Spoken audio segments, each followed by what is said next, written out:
Good morning, guys. Welcome to my channel. This being my first video, I welcome you to Kalum Dawn channel. So today we are at the farm. As you can see, we are surrounded by the grain farm. Today I'll take you to our project down somewhere there. So the aim of me starting this channel is to give you content that is, I would say, interesting, educating and intriguing. And today, while we are at the farm, look at the grain. This grain belongs to my father-in-law. This is wheat, guys. So for those who've never seen wheat, this is the wheat grain. Yeah, wheat grows for approximately 4 months before it's ready for harvest. For those of you who enjoy pastries, bread, cakes, this is where your pastries come from. This is the wheat farm. It's nearly ready for harvest, as you can see. Yeah, get more light. It's nearly ready for harvest. Probably in a week or two, we'll be having combine harvesters roaming this place and yeah, harvesting our wheat. Yes, so right here, as you can see, this is the maize. Yeah, this is where your nice ugali, the source of starch, comes from. Yeah, we are lucky that our climate supports growth of a lot of grains, a lot of I would say food. As you can see, the maize is very healthy. Yeah, extremely high. Yeah, I'm 6'1", but I can get to the top. Yeah, so this is a farming setup here in Uasin Gishu County, to be very precise, in a place called Bayete. This farm is usually very fertile. It supports growth of, I would say, maize, beans, wheat, and whatever grain you put in. I don't think there's nothing that doesn't grow here. It's just that sometimes we fail to try and we believe it's not supported. So this grain here, the maize, has been in this farm for about 6.5 months. These are machine planted grains for these large tracts of land. They use planters, they plow with tractors. Yes, and that's how we get to have this. Over here, you can see there's some beans that were just planted after harvesting. To zoom to some of them here. Beans, of course, trying to maximize the use of land. Over here belongs to my father-in-law still. Yes, so this land historically from my father-in-law was originally owned in the 1920s, 30s up to 60s by the whites, or the white settlers. They preferred settling here as these are very prime and fertile lands, and these lands supported growth of grains, which at that time was maize, wheat, and also supported animals. They used to keep a lot of animals on this side of the land because it's a bit slopey, it's slanting towards the river, so a lot of animals were kept here.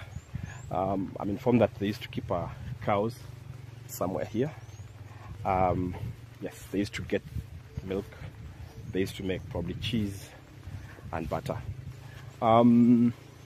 Yes, before that it was inhabited by many other, I would say, the Maasais. After that, the Sirikwas, and I was informed that this was a residence for the Sirikwa community. Let me try and get a better shot. There's a lot of backlight here. Yes, the Sirikwas, I gather, were very selective on where they put their homesteads.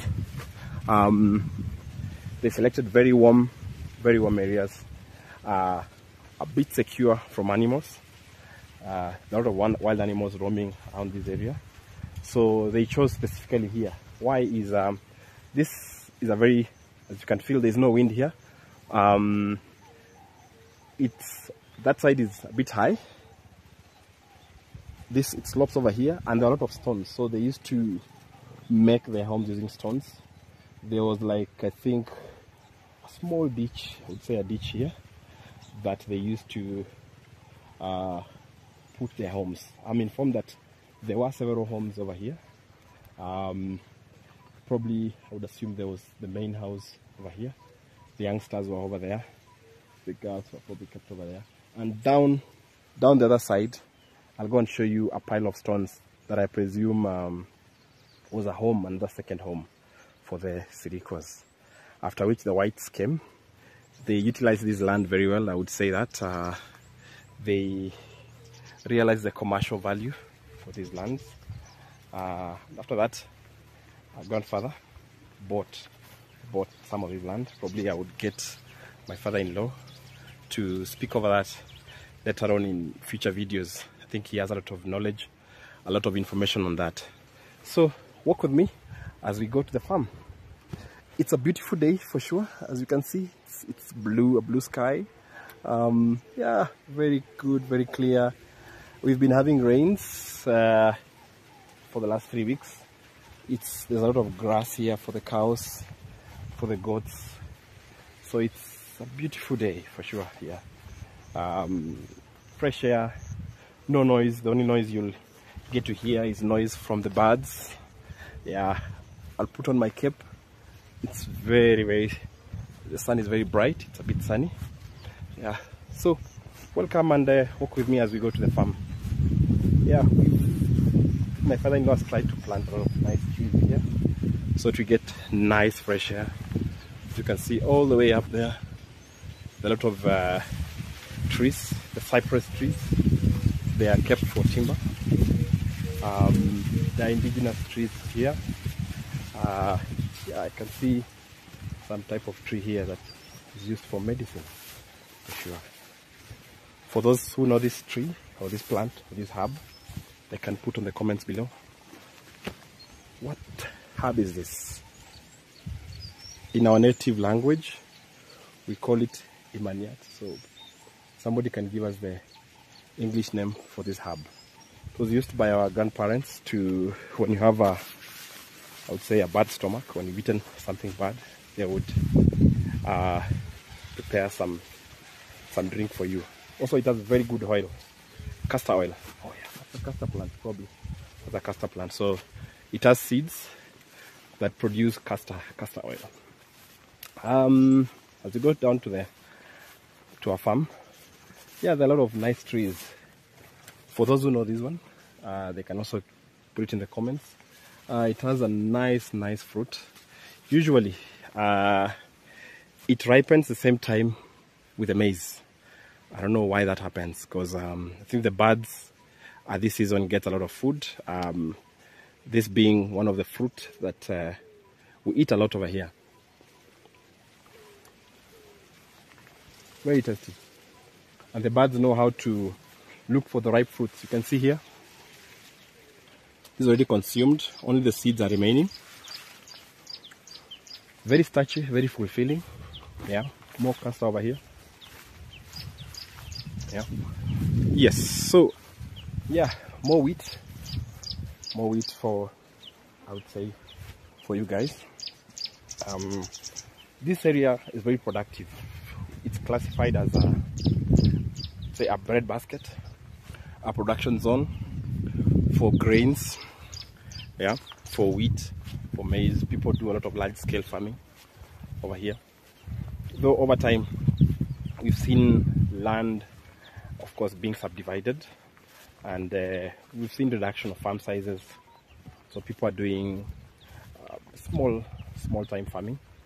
Though we still get very large tracts of land over here, extremely fertile still.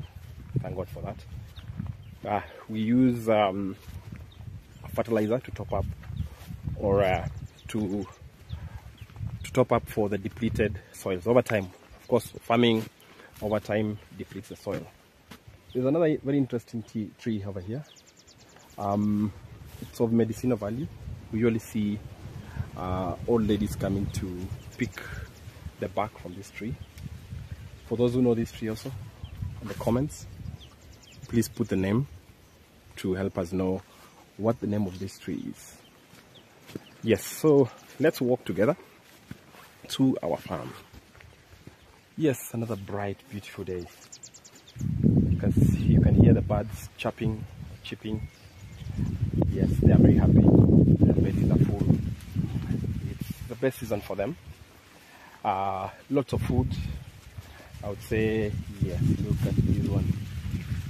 Lots of birds trying to eat the maize cob. Right now it's still very green, very juicy. Yeah, for those who enjoy the roasted maize, comes where it comes from. Yeah. Some of the farmers right now, I would say, are chopping off the maize and selling it as is. That is as green as they are. I know what's the name. There's a name they use, that type of conversion, where you just remove this, sell, then you convert this to silage. It's quick money for the farmers, for those who want to pay for their school fees for their kids. So they just come and remove the maize and sell off the remainder, or convert the remainder to silage. Yes, so that's what's going on over here. Yes, lots of nice things, lots of tree varieties. This tree over here, or this herb, or how do I call it, this plant is, or was, some people still use it as tissue paper. It's very soft, it's very nice, I would say very healthy. So when you use this, of course, you save trees. Yeah, so for those still use this and enjoy, whenever you come over to our home or to our project here, we'll give you this to enjoy the nice tissue. I think it's very soft. You'll enjoy whenever you use it. It's better probably than your tissue paper. Tissue right now in the supermarket is about 55 shillings, half a dollar. So for some guys who don't afford the tissue paper, nature is very giving for sure, as it provides this plant for you. Lots of tissue paper over here. No problems of tissue down here in the farm. Yes, let's walk down. I'll show you what we're working on.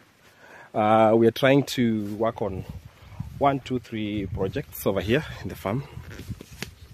Yeah, let me just give it some height, some elevation. Yeah, we're trying to work on some few projects down here in the farm, and probably the aim also of this YouTube channel is we will be sharing what we're doing here, for those who want to copy, for those who want to probably learn from us, for those who want to educate us. We really appreciate your comments. We will be showing you what we are doing. Lots of projects going on over here. Just started probably 2 years ago with some of the projects over here. So our projects start from around here. And this year we started planting beans. You can see the beans all the way up to the pylon over there, the power transmission pylon.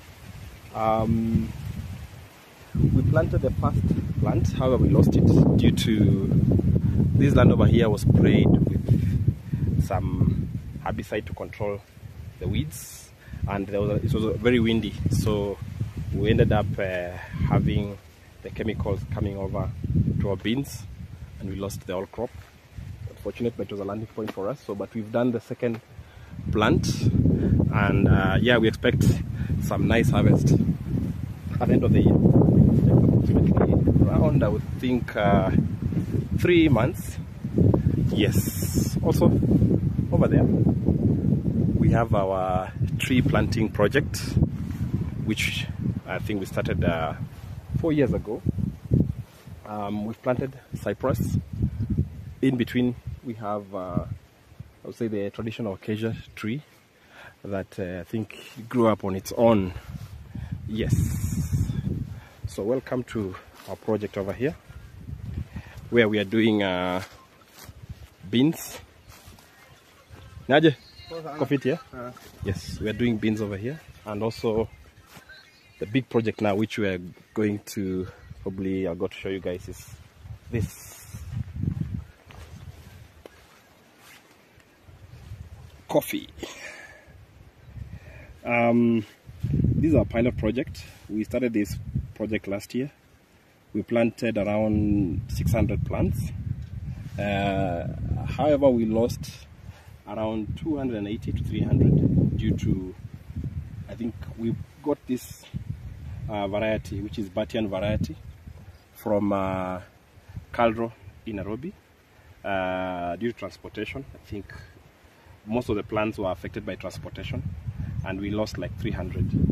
However, we've just replanted after the rains. I think we've replanted all of them. This is a new, I would say, coffee plant that we've done.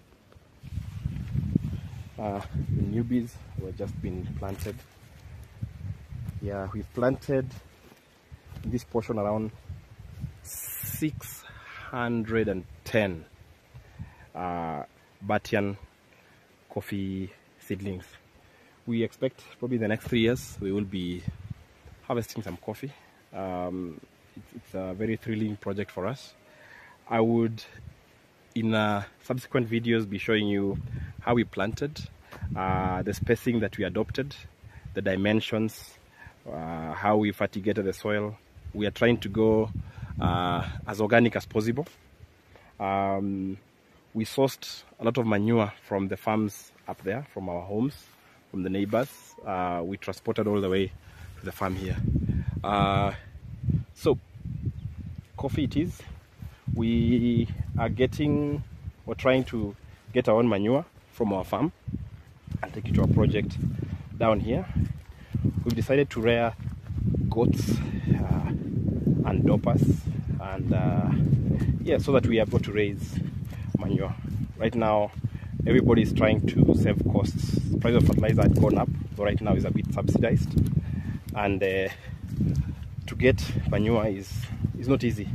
You would have to probably move through probably 10 homesteads to get a 3-ton trailer. So we decided to start that project over there. Where is it? Yeah, there. So we've decided to do the sheep farming and goat farming. With that, we decided to plant also grass.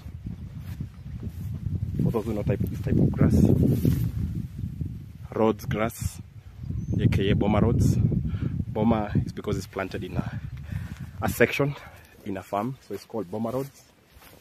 So we planted this. We started the Boma Rhodes project before we did the sheep farming project.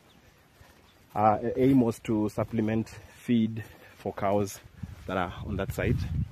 So we started the Rhodes project around 2 years ago when we were starting the tree project. As you can see over there, trees are very healthy. So we did the initial, we tried to harvest over here. This is about, I think, 3 points. We got 2 points probably. We got around 30 bales. I'll show you in the store. The rains came, so we had to stop to avoid losing the whole crop. So we are waiting for the rain to subside. These ones are already germinating, and we hope for a very nice harvest to be able to supplement our goat feed with the Rhodes grass. So we are really waiting for the rains to subside, though we are happy for the rains. As you can see, these are already germinating and picking up very, very fast. Yes, so welcome to our big project over here now. So over here we did a structure, as you can see, a very long structure all the way to the end for our goats. I think they're not yet out. We usually let them out when it's a bit late. Yes, so I think we are right on time to see them coming out of the barn. Oh, they're not yet out, so it's still warming up over here. Yes. Welcome to the Dorper and goat barn. Yes. So We have some guys over here working on a project. Jambo jambo. Mugo chonjo. Mugo vitio. About Kenya. So yes. So we are making the, I would say, what is this called? It's for watering, basically. So we decided to do a watering point over here next to the compound. We'll be taking approximately 5,000 liters to be able to water our goats and our Dorper. So this is the barn where we keep our dry produce. Yes, so we harvested, as I told you, we harvested 30 bales of Bomarot, or Rhodes grass. And we are able to keep them safely here. We will be able to accumulate as much food as possible as we harvest the maize, as we harvest the wheat, to be able to supplement feeding of our goats. Welcome to our construction, dubbed the construction of the watering trough for the Dorper and for the goats. As you can see, these gentlemen are working very hard here to set up this very nice project. The capacity for this water trough calculated is around 5,000 liters. We want to be able to be dumping all that water to here in a go. So how this was built, they excavated this soil over here. We brought stones from the bush over here, so we did some collection of stones. They arranged them, then we did the foundation. You can see the cement is very prominent over here and here.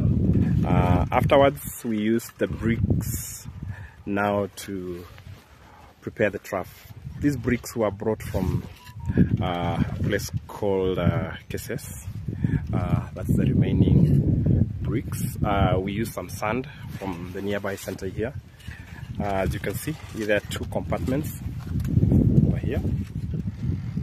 So the aim is to be able to, I think, be able to water around 200, around 150 goats and sheep from this trough. We can do it in 2 tons, but I would say the standing capacity for this is around 100. Yeah, this is where they'll be standing. So we did this platform so that we don't dump a lot of mud. They move around when they're drinking the water.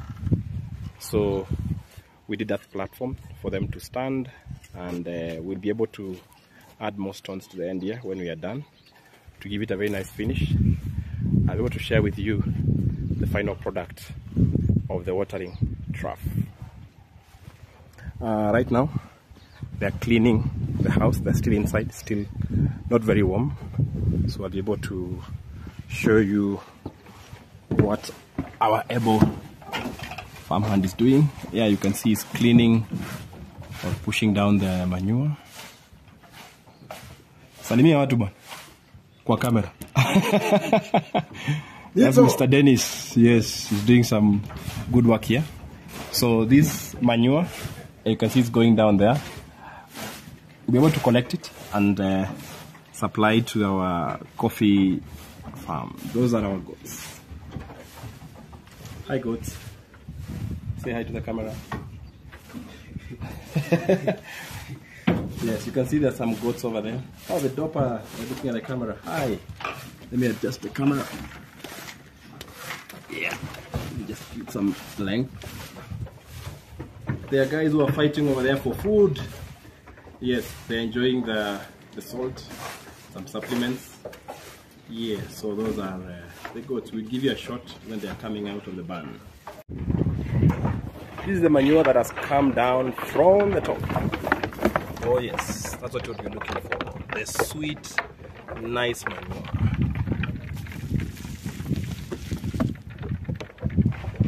Yes, we expect to harvest up to around 5 tons per, I would say, per 4 months. Currently, we have around, I would say, we have around 30 goats and sheep combined. I will show you the number when they're coming down. Yes, they're very happy. You can look at the stairs they used to go to their home. Yes, this was done by some very nice craftsmen. Yeah, non-slip, very safe stairs for those who are not very stable. We've prepared some handrails for them. They will not be able to drop down. We are a very safe farm. We mind the safety of our goats. Here are the Dorper sheep and goats coming out, as you can see. Yeah, very beautiful, amazing. Yeah, no one is sleeping, for sure. Everybody's happy. Everybody's very happy, except probably her. Yes, they're here. They're trying to sample the cement. Yes, so here is their home. Yeah, what time is it right now? It's around 10. This is the best time to let them out. Yes, for anybody who's interested on the dimensions, on how we did it, you can see the manure is able to go down very easily. That was the intention. We've had to reinforce some areas over here. This is where we prepare and give them some supplements. Yes, we've done some boxes on this side. Yeah, as you can see, yes, not yet finished. We let them out early. So this side is for the Dorper fish. Let's say fish. Say this is for the Dorper. Yes, this is for the Dorper. Over here is for the goats. So probably someone will say, why did you separate the Dorper from the goats, and why have you covered this side for the goats? So the goats are very cheeky. The goats are extremely cheeky. They climb on their feeding boxes. They defecate on them. They're just extremely cheeky. Some of them have hurt themselves over here, so we had to cover that. So goats are extremely cheeky, so we had to cover. So we had to separate the two. The number for the goats is around 12, and we have 18 Dorpers. This barn is able to support up to about 150 Dorpers and probably 30 goats. If and when we get there, we'll do some expansion. As of now, we are happy. We are raring to grow the numbers for sure. Yes, so welcome to the Dorper home and the goat home. This is where you've just seen them go down. So, as you can see behind me, these are the goats grazing. Probably someone will ask why we decided to do goat farming. So as you can see, this part of the land is very, I would say, is full of shrubs. It's a very medicinal shrubs. It's a bit rocky, as you can see. Very big rocks. Just show you as we go down there. So this place has a very nice herbs for the goats, and as you can see, the goats are munching away. They're really enjoying the shrubs. Some are very bitter, some are very sweet, some are fruity. I would say, and that's why the goat meat is very nice, very valuable. We plan to probably in future supply the goat meat to the nearby market. We went to a butchery which we might set up. So the goats are very unique. The Dorper are on the other side. Let me show you the other side. Yeah, they are busy grazing on the grass while the goats are eating the shrubs. They're really enjoying the shrubs. They would, I would say, from just studying them, they spend around 3 hours eating shrub and probably 2 hours just trying to get the grass. They really enjoy the shrub. They are happy. They are clean. We are doing we're going organic, a bit organic. We don't want to be giving our goats any chemicals. You can see they're very clean.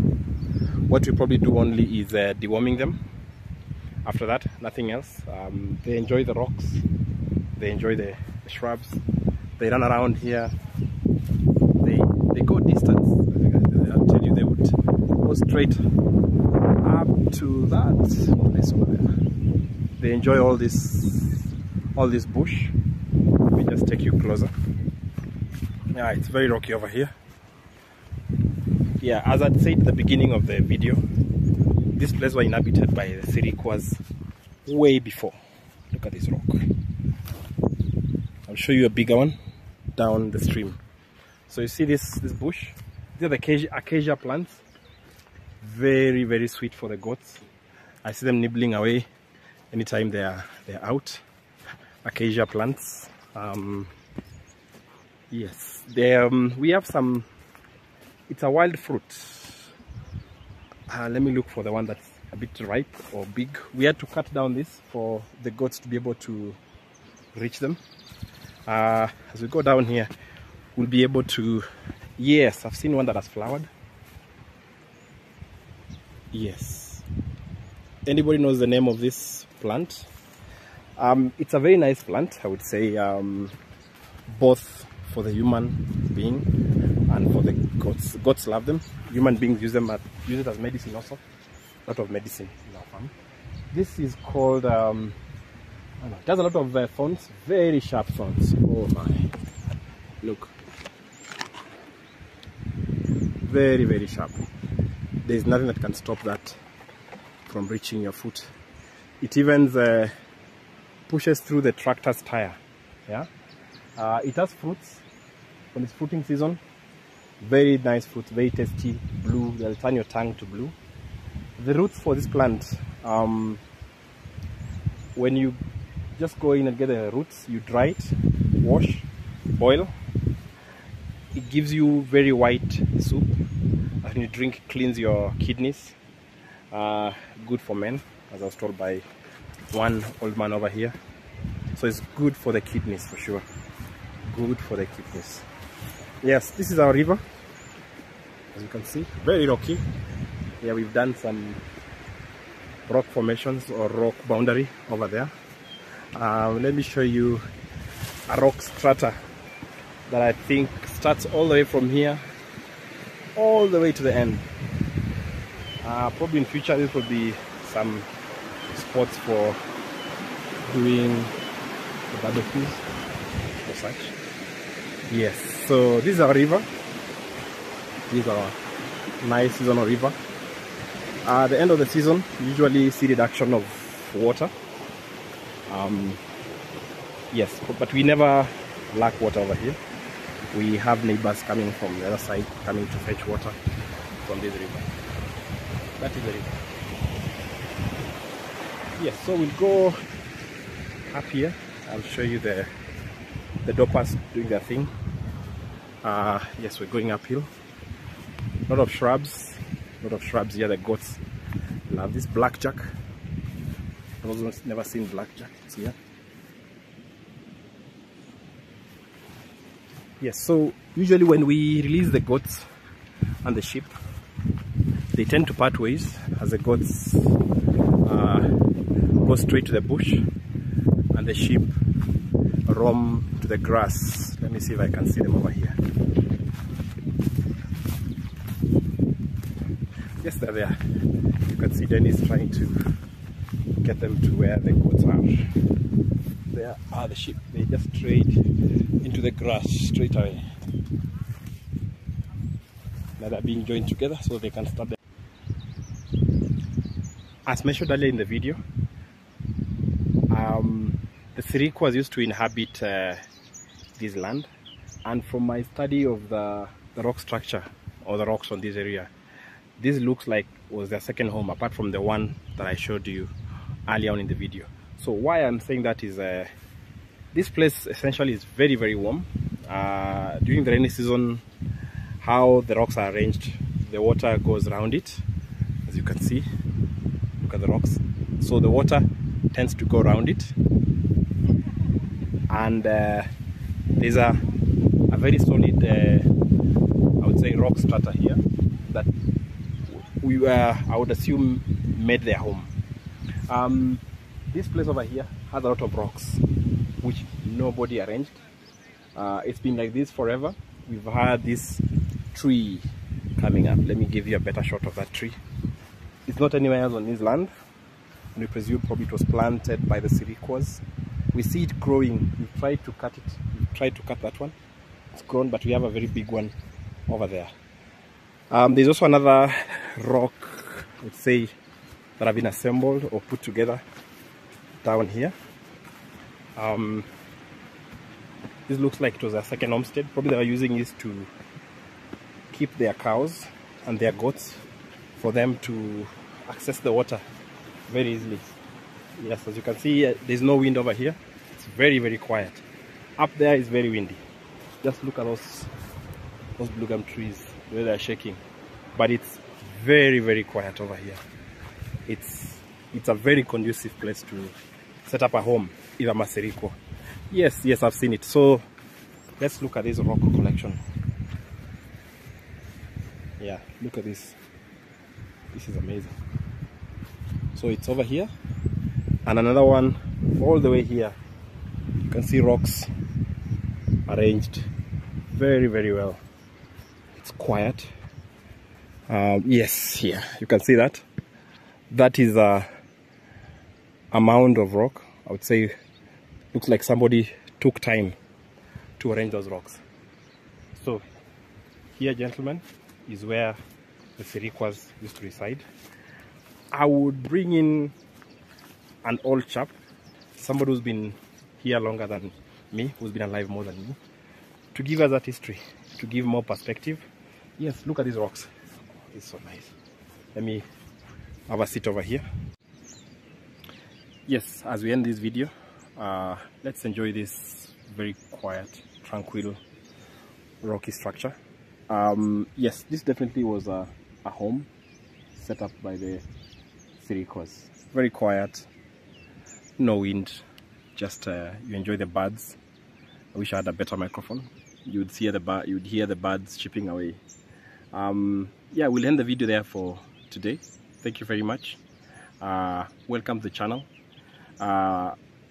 Feel free to subscribe, like our videos, comment for probably what you need us to cover more, what you need to do better, and looking forward to a nice journey ahead. Thank you.